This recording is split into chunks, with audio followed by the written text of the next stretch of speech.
प्रधानमंत्री, मुख्यमंत्री और मंत्रियों को पद से हटाने के प्रावधान वाले संविधान संशोधन विधेयक के समर्थन में शामली जनपद के कांधला क्षेत्र के गांव कनियान में एक बड़ी जनसभा का आयोजन हुआ।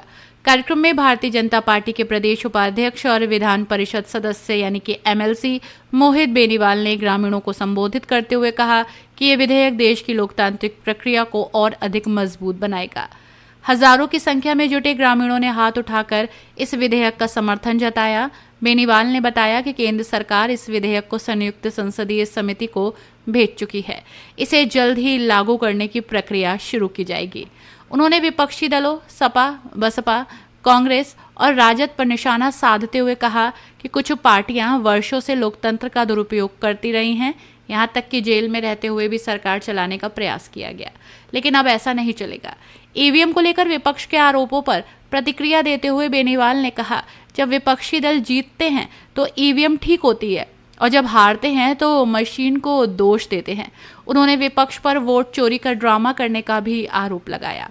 इसके साथ ही उन्होंने जाति और धर्म के आधार पर चुनाव प्रचार न करने की अपील की और कहा कि देश को आगे ले जाने के लिए सबको एकजुटता और ईमानदारी से मतदान करना चाहिए। कोई ना कोई कानून बनना चाहिए ताकि लोगों को पता हो कि इस तरह लोगों को गुमराह नहीं कर सकते और हमारे यहाँ सुरक्षित करके रखना है। इसके लिए हमारी सरकार काम करेगी। पूर्व के समय में क्या होता था, एक रामपुर के नेता थे, उनकी भैंस चोरी हो गई तो पूरा पुलिस प्रशासन लग गया था, ढूंढने लगा। फिर बाद में पता लगा कि 2, 4, 5, 7, 10 दिन का पूरा उत्तर प्रदेश का पुलिस महकमा लगा था उस भैंस को ढूंढ।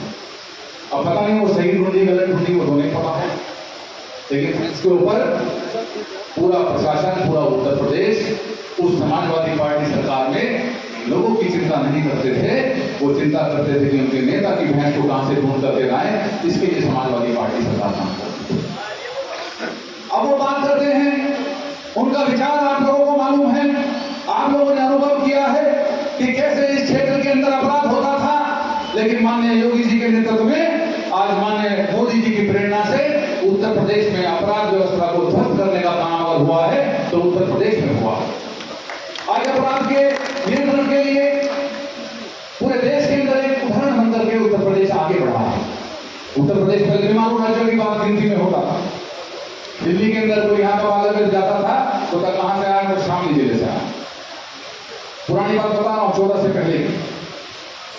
तो जाने के बाद वो गया था किराए पे मकान किसी के पास पहुंचा, तो जैसे ही उसने जिले का नाम बताया, क्या कैंटीन खाली नहीं है, तो घर गए। तो दूसरी जगह गया, अब हाथ उठा के उन्होंने हाँ भी भरी, क्या जो केंद्र सरकार के द्वारा जो नया लाया जा रहा है।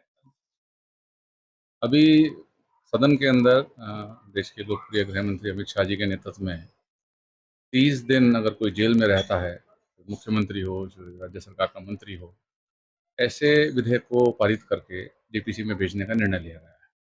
और पूरे क्षेत्रवासी, जनपद के कोने कोने से आए सभी किसान भाई, मेरे युवा साथी, उन्होंने ऐतिहासिक निर्णय के लिए माननीय प्रधानमंत्री जी का और माननीय गृह मंत्री जी का अभिनंदन किया और उन्होंने समर्थन दिया कि ऐसा निर्णय जो देश ने लगभग 70-80 वर्षों तक लोग मुख्यमंत्री के पद पर रहते हुए जेल में जाने के बावजूद भी सत्ता से इसके सुख को नहीं छोड़ना चाहते थे, उस निर्णय के लिए कि वो छोड़े और अगर 30 दिन जेल में रहेंगे तो उन्हें अपना पद छोड़ना पड़ेगा।